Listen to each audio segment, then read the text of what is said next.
this session, we are going to answer that question to prove that the time of flight, which has been denoted as capital T, and the horizontal range, which is being denoted by capital R, are connected by that equation. Now, from our previous session, we've been able to derive the time of flight capital T and the horizontal range. So let me just write those formulas here. So the time of flight capital T, we are able to see that the time of flight is 2u, and the horizontal range R is given by, this is our finished product. We want to play around with these two in such a way that we come up with this as our finished product. So let's look at what items are in our finished products that are here, so that we're able to identify what we need to eliminate.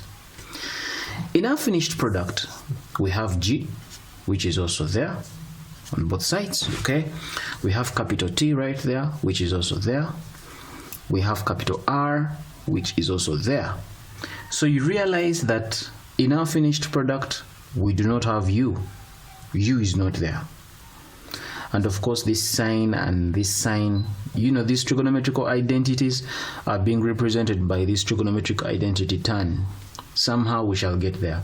So at least one thing we have been able to establish, that we do not have U. So since we do not have U, it means that let's find a way of eliminating U. If we can't find a way of eliminating U, maybe we'll be able to get to our finished product. So that's what we are going to do.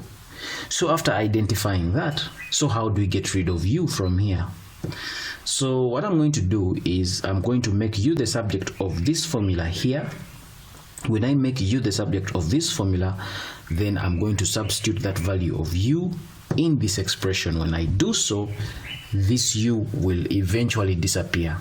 So let's make U the subject of the formula in this expression. So I'll go ahead, you know, I can make this a flat equation by multiplying times G on both sides. So this becomes G times T is going to be equal to 2U sine of theta.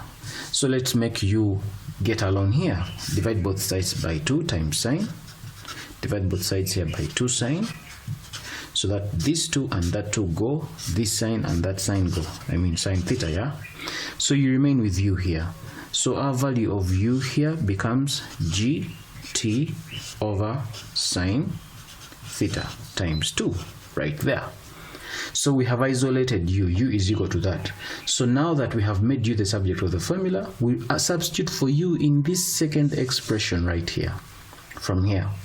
So it means that this expression of ours, let me do this on a fresh piece of paper. So it means that this is going to become R is going to be equal to U squared sine 2 theta over G. So this is going to become, where there is U, we put this expression here. We're substituting for U here. So it means that this U squared is going to become, it's going to become GT over 2 sine theta, like that. This whole thing is squared, times sine 2 theta, divide that by G. I hope we are all together up to that point. So let's first deal with this top part before we get to over G. So this is going to become, so this is definitely G, this squared here is same as G squared times T squared, capital T squared, divide that by 2 sine theta. So 2 squared is 4, then sine squared theta. Sine squared theta. That is supposed to be multiplied by sine 2 theta. Now remember, sine 2 theta is a trigonometrical identity which is the same as 2 sine theta cos theta. This is the same as 2 sine theta cos theta. Where is that coming from? That is coming from our trigonometrical identities. Trigonometry is a whole different topic. By the time we are doing this, I am assuming that you have some basic understanding of this trigonometrical identity. So this is going to be, multiply that by 2 sine theta cos theta, and all this divide by g. So all this divide by g, like that. So we shall handle the top part.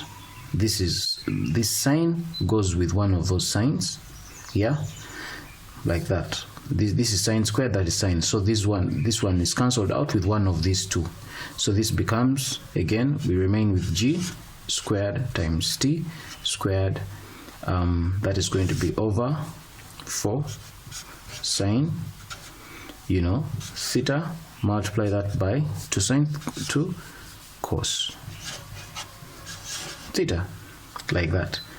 Divide that by g. This divide by g, let's call it divide that by g. Let's do it like that. It's going to be equal to r. Remember, we are still looking at, it's r. So this is going to become g squared t squared, divide that by 4.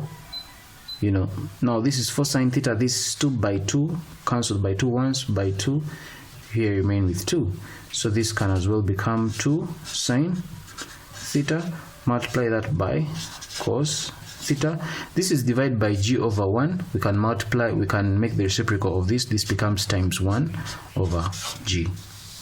So this is going to become, r is going to be equal to g squared t squared, multiply that by the cosine of theta, divide that by this times that, which is 2g sine theta is equal to r.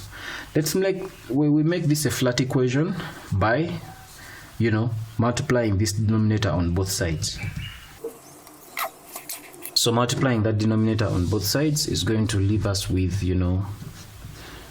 this times that, this is times 2g sine theta. We multiply this on both sides, we end up with this times that is going to be r times this, which is times 2g sine theta is going to be equal to this g squared t squared times the cosine of theta. Let's first check our final product. What do we want? We want to arrive at this expression. If we want to arrive at this expression, it has gt on one side. So from what we have so far, we have g here and we have t here. So we need to, get rid of this cos away from here so that we only have this. And also g is not squared. Here g is squared. Actually, we're supposed to have cancelled out the g from this step here. So let's do that. We can also do it from here.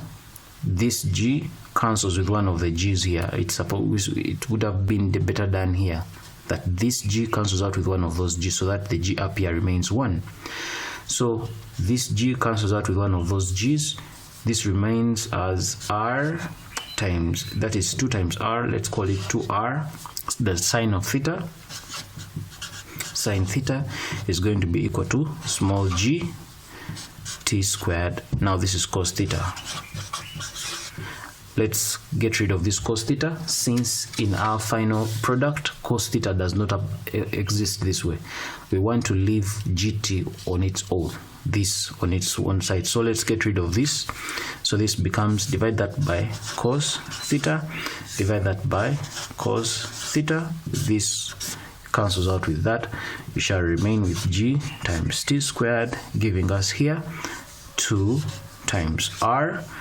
Now the sine theta over cos theta is tan theta from, again, trigonometrical identities. So sine over cos is tan theta. And you find that we've been able to prove that gt squared is going to be equal to that, which is the same as that. So next step is just a matter of rearranging it, and you can simply come in and say gt squared is giving us 2 capital R tan theta. So we've been able to answer the question as it is. We've been able to prove that the time of flight, capital T, and that is equal to that. So in our upcoming session, we shall be doing some calculations, like this video. If you like it, don't forget to subscribe. Don't forget to share this video with your friends. My name is Arnold Rangakuramia, and this is Kisembo Academy. Take care.